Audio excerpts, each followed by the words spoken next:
warahmatullahi wabarakatuh. Salam sejahtera bagi kita semua. Om Swastiastu, Namo Buddhaya, salam kebajikan. Halo teman-teman semuanya, gimana nih kabarnya? Semoga semuanya selalu dalam keadaan sehat walafiat ya. Nah, pada video kali ini aku mau sharing-sharing nih ke teman-teman semua tentang materi sistem syaraf. Nah, pasti teman-teman sudah tidak asing lagi kan dengan kata-kata syaraf? Atau mungkin masih ada yang bingung apa itu sistem syaraf? Kira-kira gimana ya cara kerjanya dalam tubuh? Nyuci bisa, nyetrika bisa, masak bisa, kadang-kadang gali sumur bisa, ngampak juga bisa. Nah, biar kalian semua nggak pada bingung, kita simak video yang berikut ini. Bayangkan saat kamu berada di tengah permainan menangkap bola, seorang pemain melempar bola ke arah kamu. Dan saat bola melesat lebih dekat, kamu akan lebih cepat mengetahui di mana harus memposisikan tangan untuk menangkap bola dengan aman. Pernahkah kamu bertanya-tanya, bagaimana otak dapat dengan cepat mengambil keputusan itu? Bagaimana informasi mengalir begitu cepat dari mata kamu ke otak dan kembali ke tangan agar berhasil menangkap bola? Pernah nggak sih kalian menginjak paku?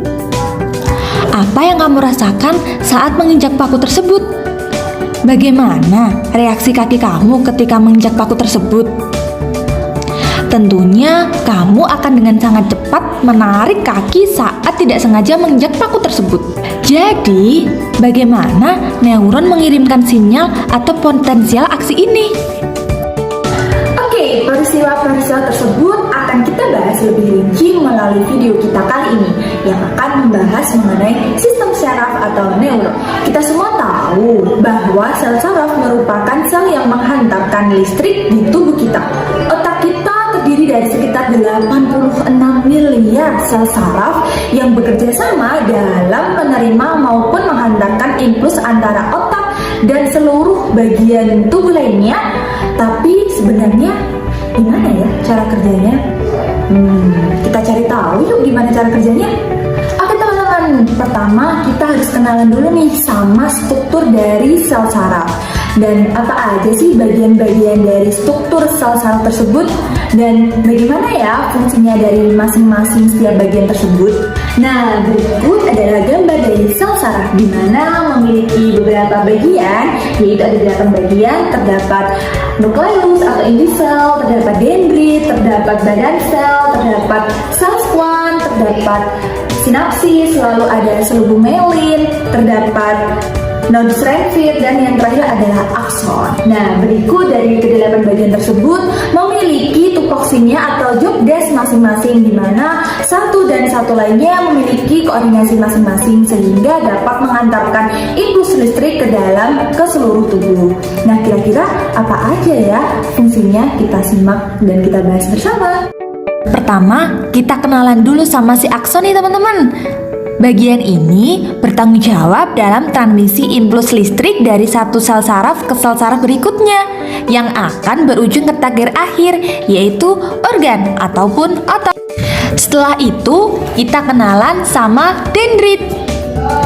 Dendrit adalah struktur yang bertanggung jawab dalam menerima impuls dari sel saraf lainnya dari organ maupun otot ataupun dari otak. Impuls listrik ini akan bergerak dari dendrit melalui badan sel, yaitu struktur lain di sel syaraf yang berisi nukleus, suatu organel yang berisi material genetik yang mengatur pertumbuhan dan perkembangan dari sistem syaraf. Selain itu, ada banyak sel saraf yang memiliki struktur bernama selubung myelin yang membantu dalam kecepatan konduksi impuls listrik yang melewati sel syaraf. Tahu nggak kondisi listrik di badan kita bisa mencapai 1200 meter per detik loh di sel syaraf yang mempunyai selubung myelin? Oke, gimana teman-teman? Setelah kenalan sama si struktur sel saraf, sekarang udah tahu kan ya gambaran terkait dari struktur sel saraf tersebut? Mungkin teman-teman masih bertanya-tanya. Kamu nanya, sudah terjadi di mana-mana. Sudah ya, abaikan aja dia. Bagaimana sih cara kerjanya si sistem sel saraf tersebut? Bagaimana juga ya informasi itu mengalir begitu cepat dari mata ke otak dan kembali lagi ke tangan kamu agar berhasil menangkap bola. Lalu bagaimana juga sih otak kita itu menyuruh kaki kita agar cepat bergerak saat kaki kita menyentuh paku? Kamu nanya, Jadi gini teman-teman, hal tersebut bisa terjadi karena melewati suatu mekanisme yang sangat kompleks. Otak kita membentuk sesuatu yang bernama potensial aksi dan meneruskannya sepanjang syaraf yang bertanggung jawab untuk menggerakkan anggota tubuh kita. Di dalam syaraf ada beberapa kabel dan di dalam kabel-kabel itu terdapat sel saraf. Di antara satu sel saraf ke sel saraf berikutnya ada celah yang dinamakan sinaps. Jadi, potensial aksi yang merupakan si listrik akan diterima oleh dendrit di sel saraf pertama yang akan diteruskan melalui tubuhnya dan mencapai akson di beberapa neuron atau sel saraf pertama. Nah, di sini ada sesuatu yang bernama neurotransmitter atau biasa disebut suatu zat kimia yang berperan dalam konduksi listrik dari suatu sel saraf ke sel saraf berikutnya. Neurotransmitter akan dilepaskan ke sinaps dan menghasilkan suatu potensial aksi di saraf kedua. Di sini, listrik tersebut akan dioper dari satu sel saraf ke sel saraf berikutnya sampai akhirnya sel saraf terakhir yang menyampaikan isi listrik otot yang bertanggung jawab dalam menggerakkan anggota tubuh kita. Alhasil, anggota tubuh kita pun berhasil digerakkan.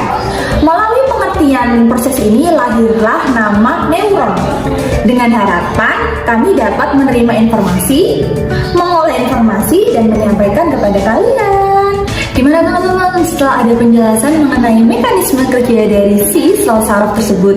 Jadi paham kan? Sekarang jadi udah tahu ya teman-teman terkait peristiwa yang ada di awal video tentang semua informasi di lingkungan kita. Terdapat informasi dari ukuran mata, lalu kecepatan bola datang ke arah kamu yang diubah oleh sel saraf atau neuron menjadi sinyal yang akhirnya dibawa ke otak.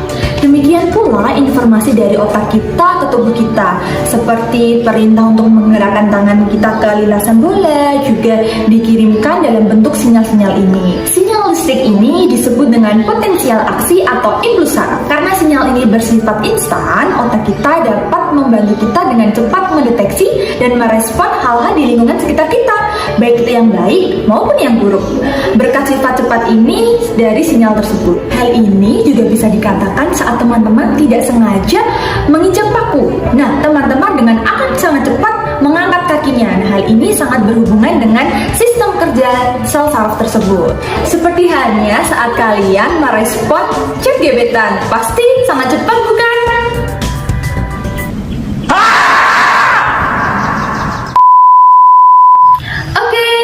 Berikut adalah penjelasan mengenai materi sistem saraf. Semoga bermanfaat ya, dan kita dapat bertemu lagi di lain kesempatan. See you the next video.